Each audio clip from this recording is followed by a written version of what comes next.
तजुर्बा करेंगे ऑक्सीजन का गैर धातुओं के साथ तामुल। तो हमारे पास जो गैर धातु है वो सल्फर है। तो अब हम सल्फर को जलाएंगे बंचन बर्नर पर।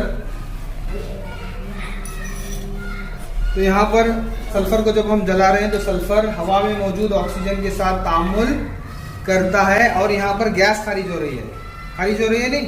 तो ये गैस कौन सी है? सल्फर डाइऑक्साइड गैस है। ठीक है, अब इस सल्फर डाइऑक्साइड गैस में हम क्या करेंगे? सल्फर डाइऑक्साइड गैस में क्या करेंगे? पानी डालेंगे। पानी डाल करके उसको अच्छी तरह से हिलाएंगे।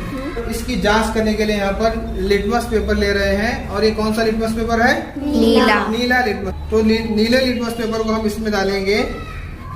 तो आप देख रहे हैं कि नीला लिटमस का रंग कैसा हुआ? लाल रंग में